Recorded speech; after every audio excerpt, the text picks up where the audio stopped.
Good evening, ladies and gentlemen, and welcome to the third week, first night, second forum of the Candidate Forum, the League of Women Voters of St. Lucie County's Candidate Forums for the 2020 election.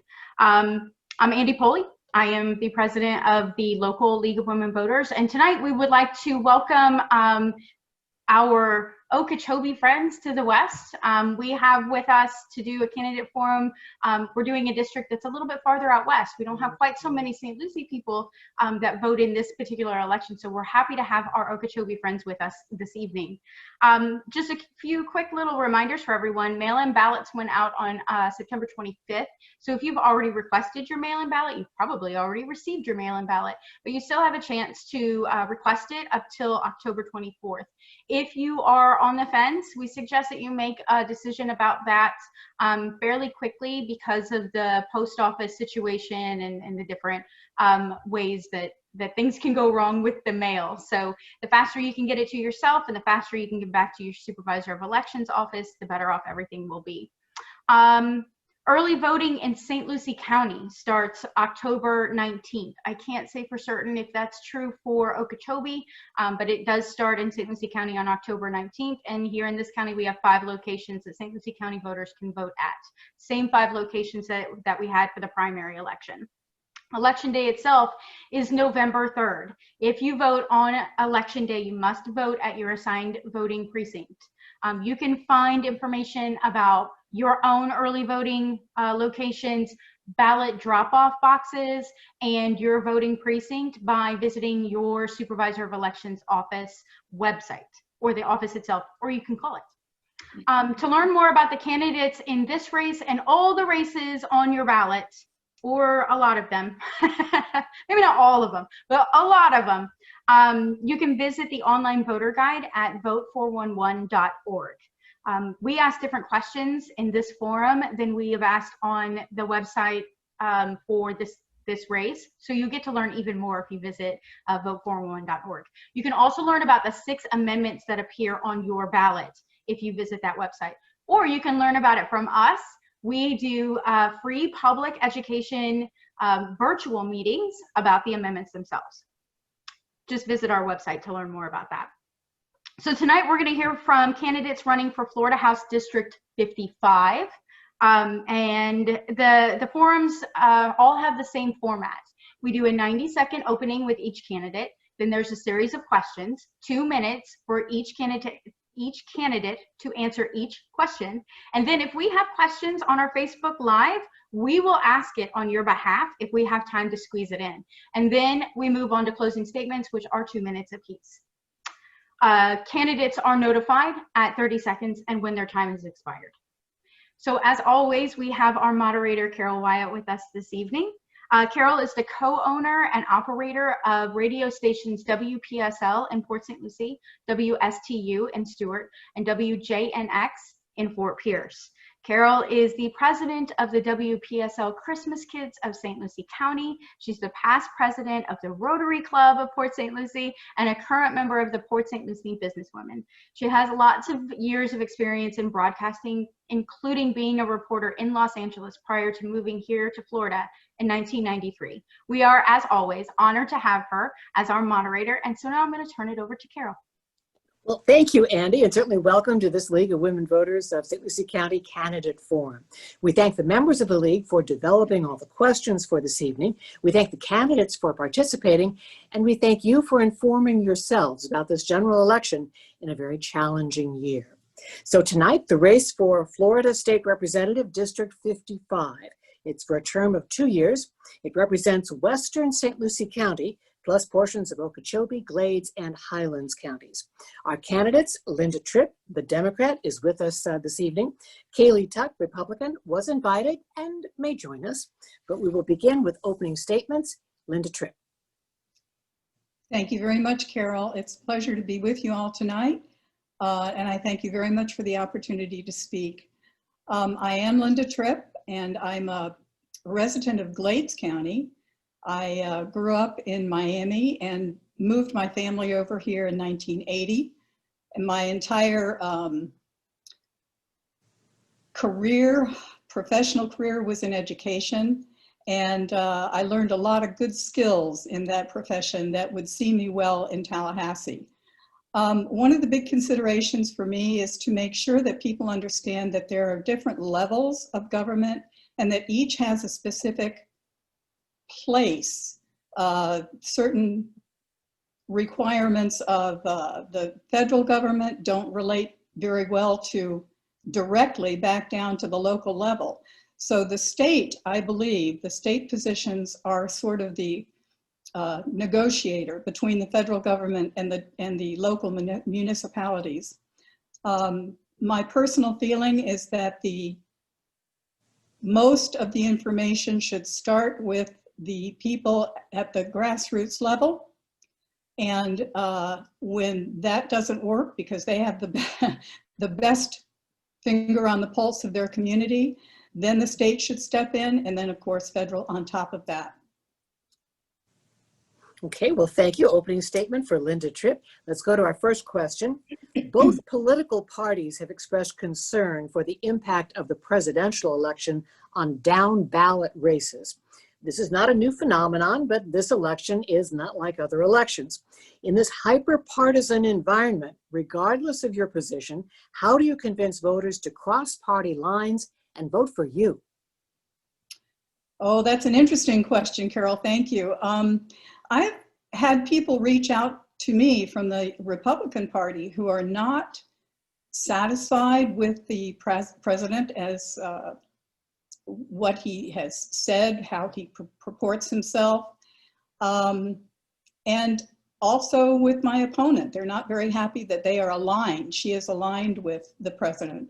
So they have reached out to me and asked for my position on a lot of subjects, and we've entered into very cordial conversations over Facebook, or sometimes in messaging, and have ended up being silent partners. They're not really very public about their transformation, but they have supported me, and some of them have even taken yard signs and that type of thing. So I think the more you reach out to the opposite party and show where you could have some common ground, the better off you are. And that is something I really propose to do. Okay, next question. Florida Home Rule allows local governments to pass ordinances and regulations that are appropriate for their specific location and their citizens. Home Rule is often preempted by state legislation in regards to sanctuary cities, plastics, firearms, environmental protections, and education. What is your position on Florida Home Rule and why? Well, I think that relates back to what I said in the opening comments, was that it starts at the local level. That's where you have the best, your voice is heard more often there. You have the county governments, the city municipalities, and school boards, that type of thing, who know more about your community and what you need. I think When you think back about some of the decisions that our governor has made recently that have been, or the commissioner of schools who have made recommendations, and the local districts are having a real hard time going by that because they see what's happening in their own communities at a microscopic level, and the state just sees a bigger picture.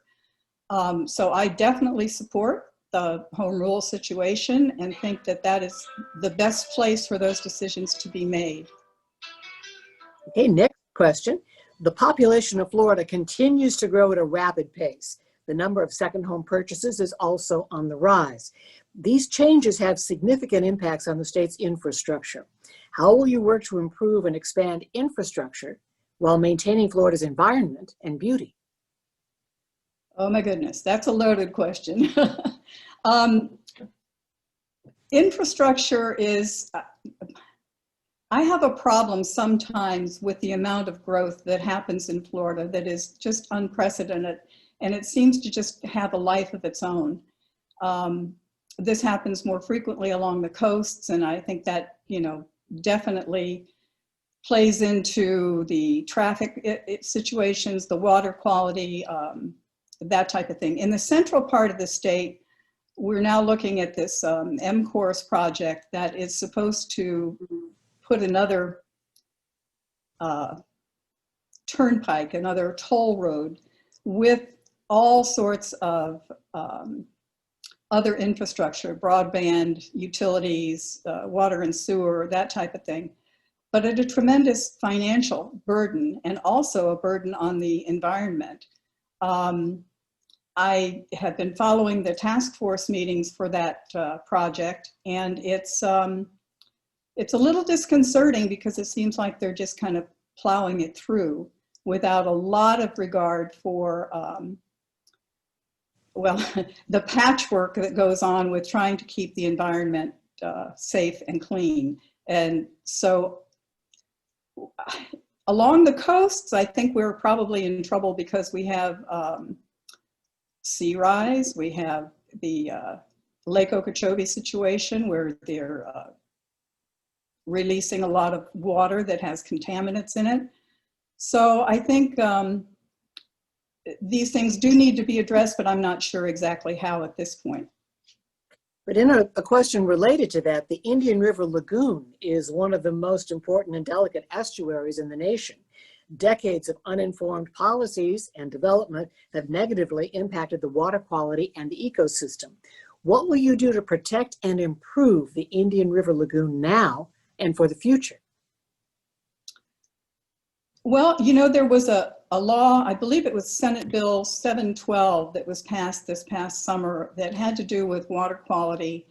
And it did have some significantly more positive elements to it, but it also had some flaws.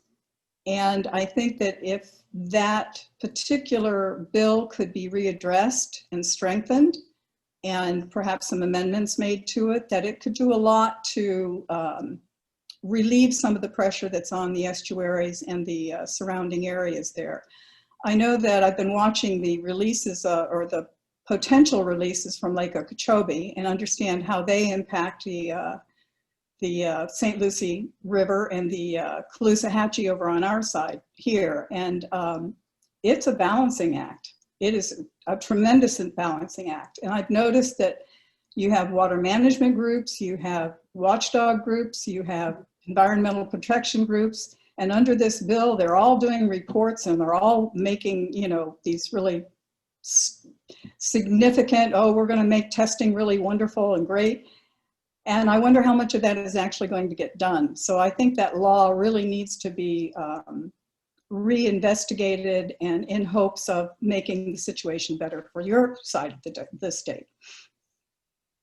Next question. What is your position on sensible gun laws and what kind of gun legislation would you support?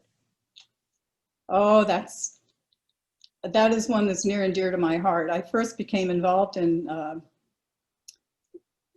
gun violence protection right after Parkland, went up to Tallahassee and was in the chamber when the students were in, their teachers and family members were very passionate about the gun laws.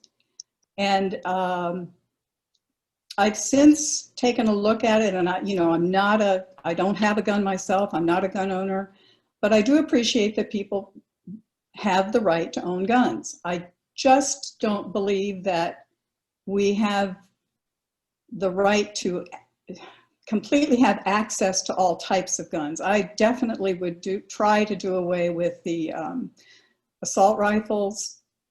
I definitely would be in favor of background checks. I think the red flag law needs to be have a little more attention given to it. Somebody was from the one of my conversations I had with somebody on Facebook was that the law did not allow people to get their guns back readily under the red flag law. And I said, well, maybe they shouldn't have them. And they said, well, they should give them back to their spouse. And I'm thinking, well, sometimes the spouse is the problem, you've got to be careful where those guns go back to. And the other aspect would be the where you have an abusive family situation that is now covered only if you're a spouse, but if you're a abusing boyfriend or girlfriend, that's not covered under that part of the law. So that needs to be adjusted. Okay, next topic. In your opinion, what state policy changes would be most effective in job creation and why? Oh, job creation is a tough one. But again, I think you need to look at, there's a lot of growth potential in addressing climate change and environmental considerations. There's a lot of green jobs that could be very easily adapted to fit the needs of the communities in this area, particularly, and I'm talking more in the interior, where there is, you've got your basic construction jobs and you've got agriculture jobs, but we now have an opportunity to have more green jobs, and environmentally speaking, those would be beneficial in the long run for our communities, because it would give us a little more variety in how we address the jobless situation. It would also provide for a little higher quality job and a little higher quality training, which I think could be developed sometimes under workforce development and also in the education system. So and it would also have increased salaries that go along with those, wages and salaries that would go along with those higher level jobs. And those would be sustained within the 21st century, so that we're not looking backwards at some jobs that may be less beneficial to our future. Florida has one of the highest rates of uninsured adults in the country. This statistic has only been exacerbated by the record levels of unemployment caused by COVID-19. Would you support Medicaid expansion to cover more citizens? If not, what would you propose as a solution? I definitely would support expanding Medicaid at this point. I do recognize the number of people who are in that gap. The Medicaid, typical Medicaid does not, they don't qualify for that, and they also have an inability to access the ACA as it stands right now. So I do recognize that there are some folks in that gap. I think that the main concern that most people have said to me is a concern of expanding Medicare is the cost. And because we are entering so late, we are no longer at the 2 or 3% state level. We are now going to, if we join now, we would be at the 10%, the full level of state participation, which is expensive. But I believe that some of the services that are now being addressed under different programs from the state could be transferred over to the new Medicaid expansion, which would free up some monies there that could then be attributed back to paying for the state portion of the Medicaid expansion. This was also something that I had a discussion about just the other day on Facebook again, with someone who engaged me, sent me a 10-year-old article about how we, have gotten into the mess of having the government needing to pay for our insurance. But we had this lovely discourse, and he sort of came around to my thinking. But we both agreed that sometime in the future, perhaps the best solution would be a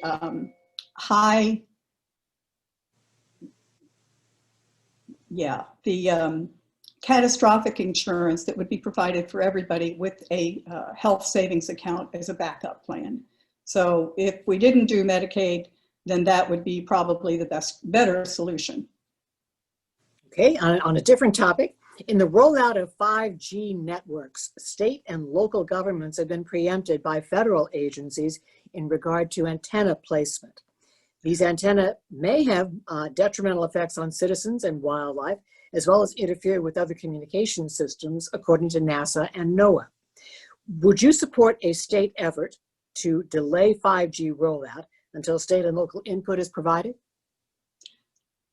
Simple answer, yes, I would. Do I need to go further? Only if you want to. No, I think that there does have to be some further investigation into how that would all transpire. We don't know the effects. And again, that is one of those situations where we're being led down the path by the federal government as opposed to the local and state governments having their say-so first and how it would impact our life here. During the last regular session, the Florida House passed a bill that will allow parents to opt their children out of learning certain parts of the curriculum based on religious beliefs and morality. This includes sex education, evolution, events of World War II, and other topics not supported by religious teachings. Do you support this bill? Why or why not? As an educator, I think the more information that students have is better. And I would, liken it to having books that are not allowed to be read in the classroom too. It's a censorship of type. And as an educator, I would not go along with that. That is, I think if you want to opt out of that in a public setting, you need to take your kid out of public school and do your own either homeschooling or have it be at a religious institution that you do have the support at. I think that there's been some talk now that we are rewriting history, and I don't believe that's true. I think we are just expanding our appreciation for what history really is, and it's not all beautiful, and it's not all clean, and it's not all white. It's a diverse history that has its ups and downs and its beautiful pieces and its ugly pieces, but we need to understand them all. Okay, last question here. In 2018, the citizens of Florida passed Amendment 4, allowing people convicted of certain felonies to register to vote after meeting sentencing guidelines. To date, this amendment has not been fully implemented due to obstructive actions by elected and appointed officials.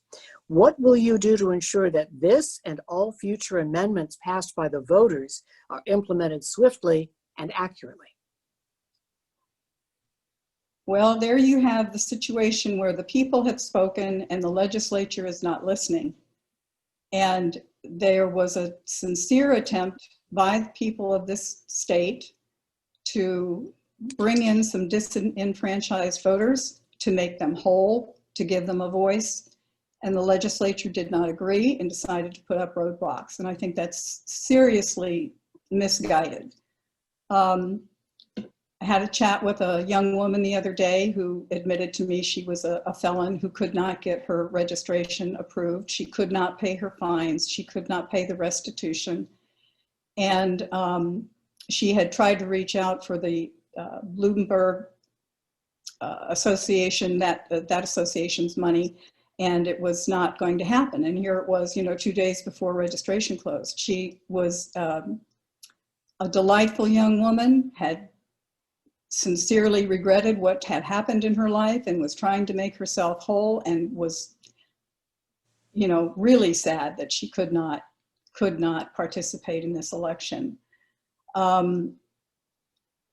I think that in the future, amendments like this that are passed by the people of the state need to have wording that would prevent such backlash from the legislature. And this could come from either side. I mean, if we end up with a Democratic legislature at some point in time, I would hope that they would not take this as the way that you deal with the voice of the people. Okay, well, thank you. We have come to the end of our questions. It is time now for the closing statement from Linda Tripp. My goodness, that was fast. Okay. Well, again, my name is Linda Tripp, and I am running for House District 55, which incorporates Highlands County, Okeechobee County, Glades County, and a wonderful piece of St. Lucie County.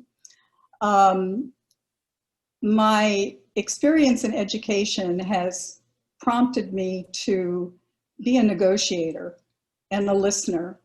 And I think that that is what I could sincerely bring to Tallahassee, where lots of people have lots of ideas and don't necessarily listen to the voice of the people from whence they come.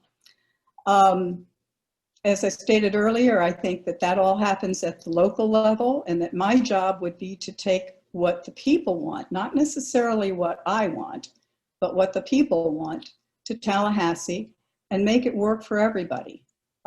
Obviously, I would have District 55 in mind, but what works in District 55 has to be supported by the state in other areas as well. So what works here may not work in Miami-Dade, but it has to be considered. So the state law has to reflect from the bottom up what happens in the communities, and I think I can negotiate that. I think I have the skills that would allow me to listen and to propose solutions and then implement them. So if what I've said tonight sounds like a good plan to you, or that you would like to know more about me, I do have a Facebook page, and it's facebook.com/Tripp for Florida, Tripp with 2 P's. And my website is also trippforflorida.com. And I would appreciate anyone's vote, either now by mail, in early October, or on November 3rd. And I thank you for being here tonight. And we certainly thank you for participating. Linda Tripp, candidate for Florida State Representative, District 55. Thank you for being with us. And as we mentioned, your opponent, Kaylee Tuck, was invited. We thank you for being here. And certainly we thank the people for watching and informing yourselves about the election coming up. And thanks to the members of the League for developing all the questions for this evening. Andy. Thank you, Carol, and thank you, Ms. Tripp, for joining us this evening and answering questions from the League. They are highly informed members of the electorate, and so they're very inquisitive. So I appreciate you joining us this evening. So thank you to Carol, thank you to Ms. Tripp, thank you to the members of the League of Women Voters for participating in the question development. Thank you to anyone viewing this either on Facebook Live right now. We did have a few viewers, and anyone who gets to view it via YouTube later. I would like to remind everyone to please visit vote411.org and learn more about Ms. Tripp and her opponent, and all the other races that are on, all the other candidates for all the other races on your ballot, and the 6 amendments that appear there. Please feel free to visit our website, ask us questions, come to our Facebook page. We're on Instagram. We're here for you. We work for the voters, and we just want to make you be the most informed you can be. So thank you all for joining us, and don't forget to vote.